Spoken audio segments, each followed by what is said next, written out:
Okay, so what I'm going to do today is paint a picture. This voiceover isn't while I'm painting. Obviously, I don't move my hands that fast and talk at normal speed. I'm watching this back. It's actually a couple of days later, just because I'm lazy. I got inspired to do this by a YouTuber named Peter Draws, who just uploads stuff all the time and just kind of rambles over the top of it and just kind of follows this weird thought process. So I thought I'd do that with this one. Wasn't really sure what I was painting here. I just kind of started painting and messed around with colours. You don't know what it is yet either. You won't know till the end. I don't want to do spoilers. That might be a little bit... I might get in trouble for someone in the comments. Say, come on man, spoiler. I hadn't seen the end of it. Obviously you haven't seen the end of it because you're only up to this bit. What am I talking about? Well, so far you can probably tell it's kind of the body of a man with the head of an elephant holding a large flower. Which is essentially... That's basically all you get from the painting at the end. Also, it's kind of a more refined version of that painting. I was thinking of doing like a few of these videos where I just have a painting and then kind of talk over the top of it, because it's a good chance for me to say some thoughts that come into my head that don't really fit in any other type of videos. For example, if we're talking about flowers, like that giant flower there, don't you think it's weird that when people have a baby, a common gift to like give them at the hospital or give them at home is like a big thing of flowers? That's weird because it's like, oh, you just had a baby, did you? Well, here's another small living thing that you now have to look after. That's bad. They don't want that. You've just given them more work to do, if anything. Because it's a flower is like a smaller version of a baby. Like, they're not the same, I know, but in terms of just like, it's a living thing that you have to do work to keep alive. It's like a mini version of that. So why would you give them that? It's like if someone had a huge exam coming up, and like you wouldn't go around and then wish them luck by giving them like a small little mini test that they also had to take. That's not a present. You're adding to their workload. Giving people flowers when they have a baby is insane. Anyway, so I'm painting on some tusks to this elephant guy here. I like paintings that you like make no sense, because the viewer has to make sense of it for themselves. And quite often people, even when something makes no sense, when a lot of people look at it, they'll all kind of come up with the same idea of what they think it's supposed to mean. Like this one for me, obviously it's not finished where we're up to right now, but it kind of, to me, represents triumph.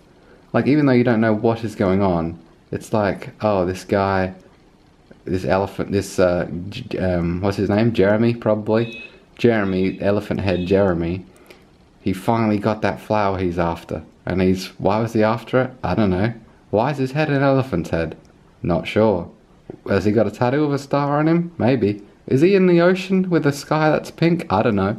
All I know is I can relate to his feeling of triumph.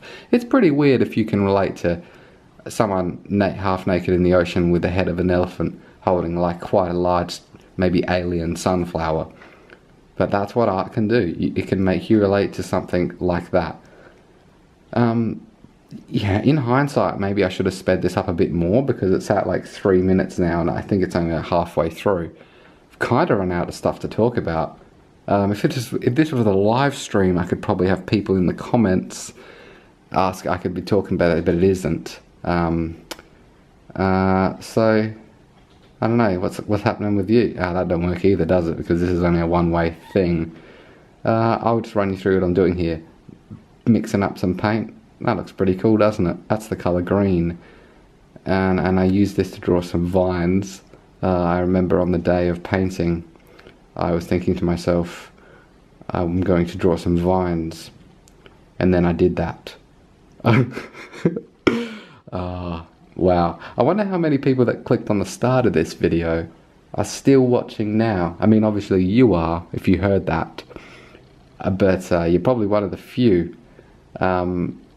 It is kind of good though to just let the camera record, because it does let you know your end point. Sometimes I leave videos too short and I often think, oh, should I have put that in? Should I put that in? Should I did it 30 seconds longer? Maybe I could have talked about some more stuff. But it is interesting to have a video that goes on to the point where like I don't have anything more to say. Like, I do have a lot to say. If I had a week to prepare things to say, I could talk for 10 years. But when I intentionally kind of tried to catch myself off guard with the commentary to this elephant video. Hey, I might put this elephant painting on eBay for like 1 cent or something, just because I don't see the point of keeping your own art. For a long time I did it, and then I was just, nah, get rid of it as quick as possible. If I can be bothered, I don't know. You check the description. If there's a link, then I did put it there, and if there's not, then I didn't. I don't know what else to say about that. I'm just gonna have a sip of my coffee right now, guys. Actually, no, I'll wait till the video's finished because it's almost done. Usually at the end of my paintings, I also spray them with this like clear gloss matte acrylic stuff that keeps the watercolor from kind of effing up, and I also paint the edges with black. I don't know why, that's just kind of like my signature thing, and that's the painting complete. Thanks for watching. Peace out, hombres.